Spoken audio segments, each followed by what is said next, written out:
an impressive fight, and it's also the fact that we wait so long for that in the film, and it's where the action really kicks off, and you've got that intro because it leads into it.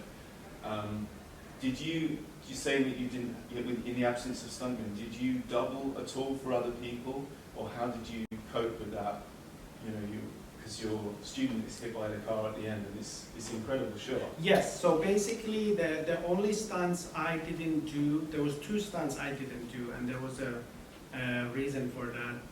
It was the car hit, that one I didn't do myself, and there was the one where somebody jumps to the pool. So the car thing I didn't do because my producer from Finland, Jonna Enrud, say if you do that and something happens to you, we don't have a movie, so you need to let somebody else do. And I was like, yeah, I really wanna. And he said, no, you're not gonna do it. So we got Ali Reza from Germany, who flew in to Iran and did that one. So, and we only had one shot because we didn't have money to replace the window or car or anything. So he did it with one take. And I was like, good? I said, good. Perfect, yeah.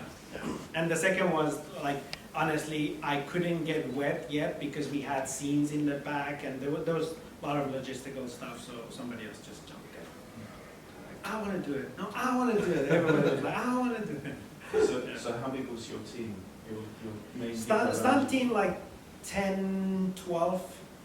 I rotate them a lot. Like even my AD, he fights in the alley, he fights in the end, he fights in the middle, in the nightclub. Like there's so many fights he comes in. But yeah, I had to rotate them a lot, but like 10 to 12. And were you in the rooftop scene with the fight where the guys pulled through the tree? Yeah. There's a lot of handheld shooting.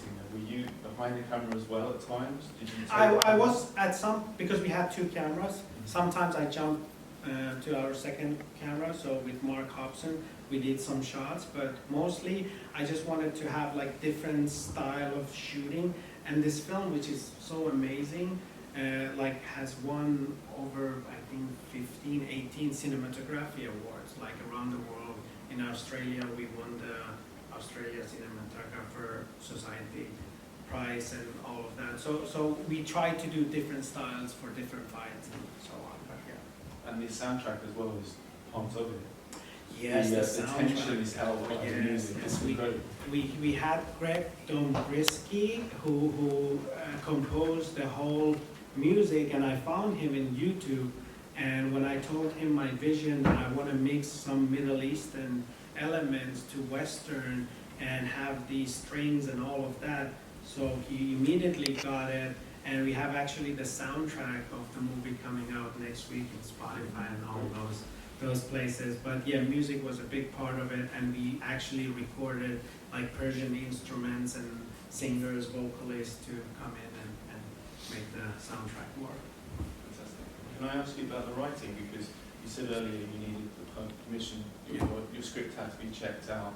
Was there anything that you knew you couldn't have in the film, or as it's now being released, is there any changes that have been made, or any censorship issue? Or? Well, yes, a lot of censorship issues. Even like it's so like a big thing that to have a Western woman in a Muslim country kicking the hell out of some men, they don't like it at all. And you are trying to figure out how can I put that, because I didn't want to have a female character which just a guy goes and saves them. Come on. They need to fight together. They need to fight together to get out of there. And I was thinking, and they say no, in a Muslim country, like a woman cannot touch a man, a skin cannot touch a skin. So I thought about the wrap. Yeah. I say, what if I wrap the hand? Technically, it's not touching. And they couldn't say no. So which was like, I was like, oh my God, that went through. So yeah, we had to be very creative with that process. And it had 22 versions, script, 22 versions. I wanted that cop to be crooked. I said, no, we don't have crooked cops. I wanted like different character. I really wanted different character, but it was very hard. Sorry, I like that you keep the audience guessing. You don't. You're constantly thinking, is this guy going to betray? Is there someone else? And it works really well. That was the only thing I could play with, because it's very hard when you have a place that restricts what you shoot, what you don't shoot. And even now that it's coming to theaters, like even today I got this message that we need to delete that one part where the girl is too close to the guy. And I'm like, oh my God. They are watching frame by frame. That's why I'm like very nervous and excited at the same time. When the public gets to see this, then I'm like, because we showed this film in the Iranian Film Festival in like last year, and the critics hated this movie, like really hated it. They said, why did you show Iran as a hell? I said, what? Or like, why there was Wolff sound in your movie? I said, what? Like, what are you saying, guys? And there was 600 people, 600 reporters. The video is still in YouTube. And the last question, which was the best, was like, it seemed that you hired somebody to direct and do all the stunts. Have you credited that person in your film? I'm like, you see, it's me, right? do you have WhatsApp? I can send you the behind the scene material. So it was just so ridiculous that how afraid they were of me bringing something new to their cinema. All the filmmakers, oh, they hated me. They were like, how can you make a movie with few $100,000 and we are here making films for $1 million and it doesn't look anything like yours? What are you doing different that we have been doing here for decades? So I understand their frustration, but boy, I have been waiting for a day that public gets to see it. Those young kids, those martial artists, like, that has been the moment I've been waiting for a decade. Like now is my time to show the people, like, hey, there's other stuff you can do and show, and storytelling doesn't have to always be told in drama films or like those type of films. You can also show it in action. Yeah. And I've spoken to a few people from Iran, and they always seem to be martial arts fans anyway. Oh. You know, they're inspired by Bruce Lee or Van Damme. Yeah, martial art, yeah, absolutely. Like if I told you like the fans my dad has in Iran, like they are true fans. I remember when I was 4 or 5 and I was making shows around Iran, they called me Bruce Lee kid back then. Like I had stadiums full, like 60, 80,000 people to come and watch my dad and our crew make martial arts shows, like different type of shows. And I remember like it was like, it was very different back then, but it was very hard because there wasn't any action, anything like that. It was just like people didn't have that, and because Iran has so much martial artists, I think 3 million martial artists, and not one action film. They should have an action film, but no. So I'm very eager to wait and see what happens.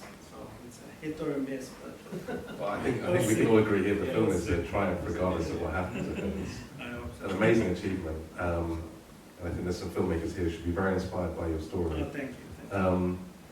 And yeah, it is interesting because you talk about having to do so much on the fly, and that's really how you learn to make films, isn't it? Yeah. Because you know, anyone who's made films regularly will tell you it's never easy. And actually, when you don't have options, that's sometimes when you do your best work, because you just think you're just so focused on getting it out, doing it quick, doing it proper, and just like doing a good job, because you just have no time, right? So you get really focused in a way. No, it's very easier to become creative when you don't have choices. But when you have so many choices, you're not that creative. You just go with the flow or easiest or whatever it is. But when you're put in a spot, for example, 3 days before we started shooting in Iran around the COVID, I was arrested. So three days before, and it was such a weird experience for me because they took me to the police station. I didn't know I was arrested until I was trying to walk out. There were these people with guns, like holding me, like, hey, where are you going? You're arrested. Get back there. We haven't put you inside because you're still in processing. Well, what are you saying? So they put me in a cell. and my bail is $80,000 3 days before shooting. And I'm like, oh my God, like what? Like either somebody up there doesn't want me to make this, or he's testing me. I'm like, no, you're testing me. So what I did, I had the phone call, I called the Finnish ambassador who came and saved me, and 3 days later, I was on a set. And what I'm saying, the creativity maybe wasn't me doing something, but the creativity was me, in my mind, being already outside of there. Being, like, I would say manifesting.